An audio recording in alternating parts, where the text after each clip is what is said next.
大家好，这里是柳二姐美食。天气越来越冷了，又到了吃黄豆酱的时候了。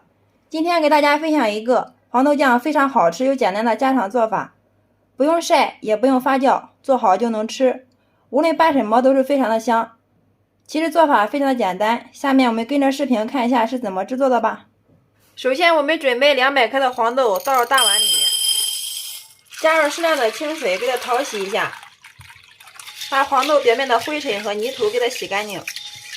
洗的时候我们检查一下，看看里面有没有坏的黄豆，如果有的话给它剪去不要。洗好之后我们给它捞出。黄豆洗干净之后，再次往里面加入适量的清水，水的量要没过黄豆就可以了。放在这里给它浸泡3到4个小时，或者提前1个晚上给它泡上。经过1夜的浸泡，大家看一下，我们的黄豆个个都是吸收了水分，变得都是圆鼓鼓胖乎乎的，像这样就说明好了。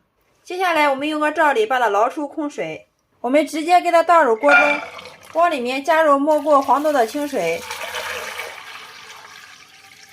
加入1勺食用盐给黄豆入个底味，再加入1勺食用碱面，这样可以使黄豆快速煮烂。搅拌均匀之后，像这样就可以了。然后给它开火，盖上盖子，大火烧开，给它煮熟。水开之后，用勺子把上面的浮沫给它打去，这样可以防止我们在煮黄豆的时候溢锅。浮沫打干净之后，盖上盖子，继续开小火给它煮。利用这个时间，我们准备适量的青红辣椒，提前洗干净，控干水分，然后把它的根部给它切去不要，改刀给它切成小段。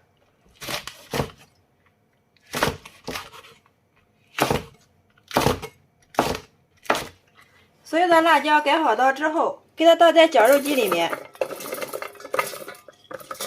直接给它打成辣椒碎。大家看一下，搅至这个状态就可以了。然后给它装入一个盘中，放一旁备用。接下来我们准备适量的大葱，从中间给它1分为2，然后给它改刀把它切成葱花，再切适量的姜末，全部切好之后装入盘中备用。另准备一个盘子，加入适量的洋葱丝、胡萝卜条、芹菜段、香菜段，还有大葱段，再加入1把红花椒、3片香叶、3个八角。所有的小料准备好之后放一旁备用。好了，这个时候我们的黄豆也煮好了。黄豆煮到什么程度好呢？我们拿一个黄豆放到手里面，轻轻的给它一捏就碎掉了，像这样就说明好了。然后我们给它捞出空水。接下来我们锅里面多倒些食用油，把我们准备好的蔬菜料和大料一块倒进来，然后开小火慢慢的给它炸，炸出香味，炸出料油。大约炸了5分钟，大家看一下，所有的蔬菜料表面炸至微微泛黄，像这样就可以了。然后我们给它捞出空油，大家切记千万不要给它炸过了，如果炸过的话，炸出来的料油会发苦。这会儿把我们准备好的葱姜给它倒进来，炸出香味，然后也把黄豆给它倒进来，就像这样开小火慢慢的给它炒，炒出黄豆里面多余的水分。等黄豆的水分炒的差不多的时候，大家看一下，像这个状态，然后把我们的辣椒碎给它倒进来，继续给它翻炒，把辣椒里面的水分给它炒出来。期间我们要用铲子不停的给它翻炒，以免辣椒糊锅粘锅底，最后发苦。我们只有把辣椒和黄豆里面的水分完全给它炒出来之后，这样我们做出来的酱豆保存的时间长，不易坏。我们一直给它炒到看不到水蒸气的时候，这时候往里面加入300克的甜面酱，加入3克冰糖进行调味，再加入适量的食用盐，我们河南的万能13香适量，然后用铲子快速的给它翻炒均匀，防止它粘锅糊底。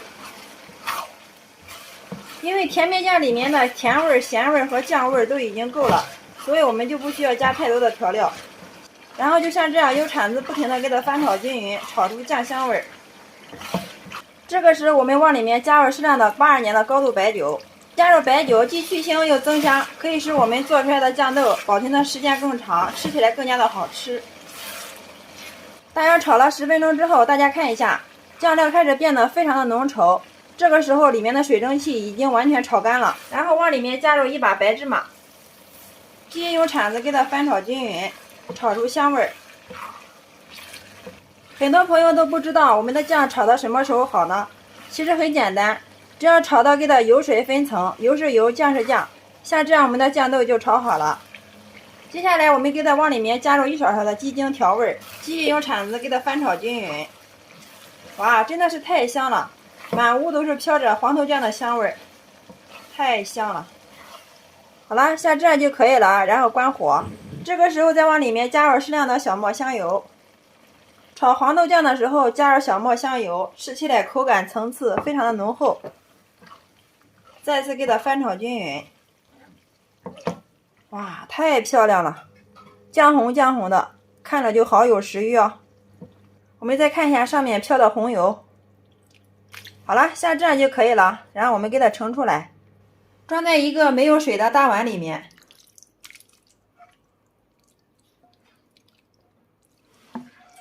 好了，像这样一道美味的黄豆酱就制作完成了，看着就非常的有食欲哦。在这里大家切记，我们千万不要把里面的油给它过滤掉，这个油在这里起到很关键的作用，可以大大延长了我们黄豆酱的保存时间。接下来我们准备一个热乎乎的馒头，然后给它一分为二，把我们的黄豆酱给它放进来一勺，吃多少加多少。